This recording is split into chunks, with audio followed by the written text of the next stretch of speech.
5 lesson 7 দেখো page number 63 Nazrul the rebel poet. তোমরা প্রত্যেকেই জানো যে নজরুল বিদ্রোহী কবি। দেখো আজকে সেটটা নিয়ে পড়া আছে। Pritam is a student of class 5. Returning home, he takes a conversation with his father. His father is reading a newspaper. Pritam, do you know what is the day today? Father, what day? Pritam, today is 26th January, the Republic Day. Father, very nice day. Pritam, our teacher asked us to sing a patriotic song. Father, which song did you sing?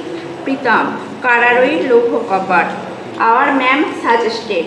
Father, do you know who has written the song? Pritam, Pratim. No, father, who has written the song?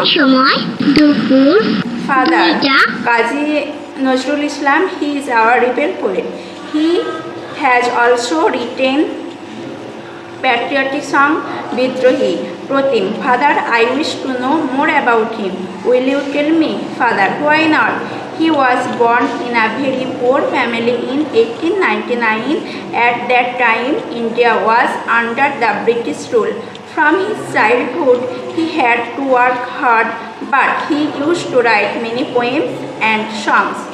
His poems and songs inspired to the Indian youth for the freedom. Pratim, where was he born? Father, he was born at Churulia near Asansol in Burdwan district. Pratim, father, could he sing song? Father, yes, he could sing song. He also could play in folk theatre and later wrote many folk plays like Data Karno, Kobi Kalidas. Pratim, very interesting, father. Father, 1910, Nazrul met the revolutionary Nibaran Chandra Ghatok. The poet Kumud Ranjan Mullik was the headmaster of the school where Nazrul joined next. Pratim, sure he inspired Nazrul. Father, yes, Nazrul was inspired by Rabindranath and Persian poets like Hafez and Khayyam. Pratim, I hardly knew. Father, Kandarit Hoshiar is also a patriotic poem. You should read this. Pratim, what did the British do? Father, the British were afraid. They thought that his poem inspired the British fighters. Pratim, did Nazrul start any magazine?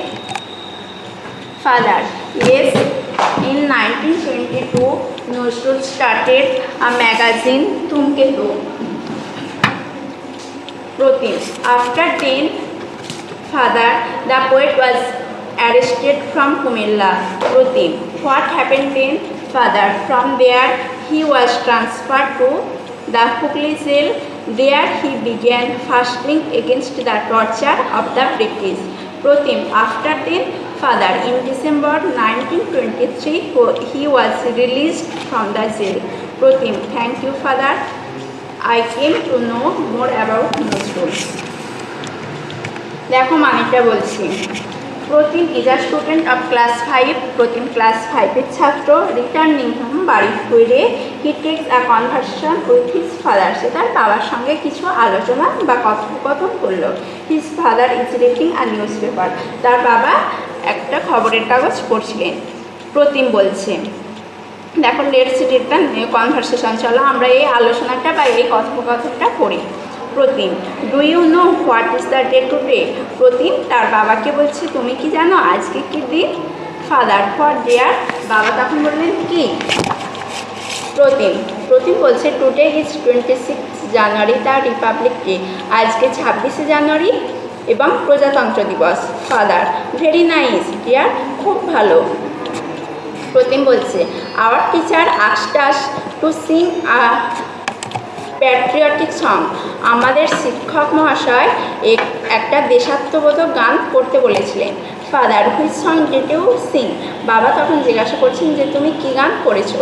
প্রতিম, কারারই লৌহ কপাট, hour ma'am suggested, আমাদের শিক্ষিকা বললে কারারই লৌহ কপাট এই গানটা গাওয়ার জন্য। ফাদার, তখন বাবা বলছেন, do you know who has written the song? তুমি কি জানো ওই গানটা কে লিখেছিলেন? প্রতিম তখন বলছে, নো ফাদার, না বাবা, who has written the song, কে লিখেছিলেন গানটা? ফাদার, বাবা তখন বলছেন কাজী নজরুল ইসলাম। তাহলে এই গানটা লিখেছিলেন Kazi Nazrul Islam. He is our rebel poet, তিনি আমাদের বিদ্রোহী কবি। তার মানে তিনি বিদ্রোহী কবি নামে পরিচিত। He has also written patriotic poem বিদ্রোহী, এমনকি তিনি দেশাত্মবোধক কবিতা বিদ্রোহী লিখেছিলেন। প্রতিম তখন বলছে ফাদার, বাবা, I wish to know more about him, আমার তার সম্পর্কে আরও জানার ইচ্ছা আছে। উইল ইউ টেল মি, তুমি কি আমাকে বলবে? ফাদার তখন বাবা বলছেন হোয়াই নট, কেন নয়। He was born in a very poor family in 1899, 1899 সালে তিনি একটি দরিদ্র পরিবারে জন্মগ্রহণ করেছিলেন। অ্যাট দ্যাট টাইম, সে সময় India was under the British rule, Bharat ছিল ব্রিটিশ শাসনের অধীনে। ফ্রম হিজ চাইল্ডহুড, শৈশব থেকে he had to work hard, তিনি কঠোর পরিশ্রম করতেন। But he use to right many poems and songs, এবং সে সঙ্গে সঙ্গে তিনি অনেক কবিতা এবং অনেক গানও লিখতেন। His poems and songs inspired to the Indian youth for freedom, তার কবিতা এবং গানগুলো ভারতীয় এই যুবকদের স্বাধীনতা সংগ্রামে অনুপ্রেরণা দিয়েছিল। প্রীতম এই প্রতীক, হোয়ার ওয়াজ হি বর্ন, তিনি মানে নজরুল কোথায় জন্মগ্রহণ করেছিলেন? Father, he was born at Churulia near Asansol in Bardhaman district, তিনি বর্ধমান জেলার আসানসোলের কাছে চুরুলিয়া গ্রামে জন্মগ্রহণ করেছিলেন। Pratik, father, could he sing song, তিনি কি গান করতে পারতেন? ফাদার, ইয়েস, বাবা, হ্যাঁ। হি কুড সিং সং, তিনি গান করতে পারতেন। He also could play in folk theatre, আঞ্চলিক থিয়েটারে তিনি অনেক নাটকও করেছিলেন। লেটার, পরবর্তীকালে রোড মেনি ফোক প্লেস, এবং তিনি অনেক আঞ্চলিক নাটক লিখেছিলেন, যেমন দাতাকর্ণ, কবি কালিদাস ইত্যাদি। প্রতীক, ভেরি ইন্টারেস্টিং ফাদার, খুব মজাদার ব্যাপার বাবা। Father, 1910 Nazrul meet the revolutionary Nibaran Chandra ঘটক, 1910 সালে নজরুল বিদ্রোহী নিবারণ চন্দ্র ঘটকের সঙ্গে দেখা করেছিলেন। The poet Pramod Ranjan Mallick was the headmaster of the school where Nazrul joined next, পরবর্তীকালে নজরুল যে স্কুলে যোগ দিয়েছিলেন সেই স্কুলের প্রধান শিক্ষক ছিলেন কবি Pramod Ranjan Mallick. Pratik, sure, he inspired Nazrul, নিশ্চিতভাবে তিনি নজরুলকে অনুপ্রাণিত করেছিলেন। ফাদার, ইয়েস, হ্যাঁ, Nazrul was inspired by Rabindranath and Persian poets like Hafez and Khayyam, Nazrul রবীন্দ্রনাথের দ্বারা অনুপ্রাণিত হয়েছিলেন এবং পার্সিয়ান কবি হাফেজ এবং খৈয়ামের দ্বারাও অনুপ্রাণিত হয়েছিলেন। প্রতীক, আই হার্ডলি নিউ, আমি খুবই কম জানতাম। ফাদার, হ্যাঁ। Kandari Hushiyar is also patriotic poem, কান্টারির হুঁশিয়ার এটাও একটা দেশাত্মবোধক কবিতা। ইউ শুড রিড দিস, তোমাদের এটা পড়া দরকার। Pratik, what did the British do, British তারপর কী করেছিল? Father, the British are afraid, ব্রিটিশরা ভয় পেয়েছিল। They thought that his poem inspired the freedom fighter, তারা ভেবেছিল যে তার কবিতাগুলো স্বাধীনতা সংগ্রামীদের অনুপ্রাণিত করছে। Pratik, did Nazrul start any magazine, নজরুলকে কোনো ম্যাগাজিন শুরু করেছিলেন? Father, yes, in 1922 Nazrul started a magazine ধূমকেতু, 1922 সালে নজরুল একটা ম্যাগাজিন বার করেছিলেন, সেটার নাম ছিল ধূমকেতু। প্রতিম, আফটার দিন, প্রতিম তারপর জিজ্ঞাসা করছে তারপর। ফাদার, বাবা, the poet was arrested from Comilla, কবিকে কুমিল্লা থেকে গ্রেফতার করা হয়েছিল। প্রতিম, হোয়াট হ্যাপেন্ড দেন, তারপর কি ঘটেছিল? ফাদার, বাবা, from there he was transferred to the Hooghly jail. There he began fasting against the torture of the British.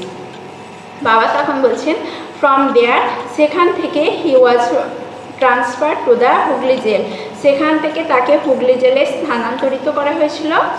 সেখানে তিনি ব্রিটিশদের অত্যাচারের বিরুদ্ধে অনশন শুরু করেছিলেন। প্রতিম, আফটার দেন, প্রতিম তারপর জিজ্ঞাসা করছে তারপর। Father, in December 1923 he was released from the jail, 1923 December মাসে জেল থেকে তাকে জেল থেকে তিনি মুক্তি পান।